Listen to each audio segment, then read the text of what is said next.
वैकुण्ठ गुणानुवर्णने।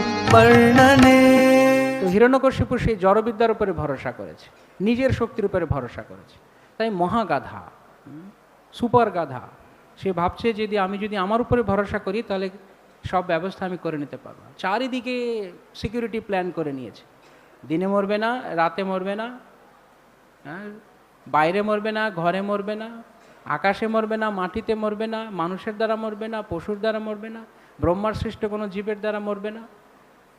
কিন্তু ধারণাই করতে পারেনি, কোনো অস্ত্র শস্ত্রের দ্বারা মরবে না, কিন্তু ধারণাই করতে পারেনি যে কারো নখ এত ভয়ঙ্কর হতে পারে, কারণ নখ যে কারো পেট চিরে নাড়ি ভুড়ি বের করে দিতে পারে, ধারণা করতে পারেনি।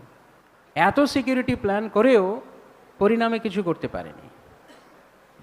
চারদিকে নিজের নিরাপত্তা নিজেই ভেবেছে, আর অন্যদিকে প্রহ্লাদ মহারাজ কখনো তার নিরাপত্তার কথা ভেবেছেন?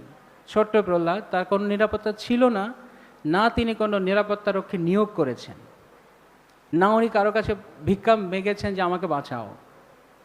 তো যার একই ঘরে দুটো উদাহরণ, রাখে কৃষ্ণ মারে কে, মারে কৃষ্ণ রাখে কে।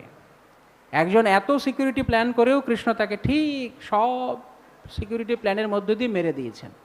আরেকজন কোনো প্ল্যান করেনি, কোনো পরিকল্পনা নেই নিজের নিরাপত্তার, তিনি ভগবানের উপরে ভরসা করেছেন, ভগবান তাকে ঠিক। প্রহ্লাদ মহারাজের গায়ে ফুলের আঁচড়ও পড়েনি।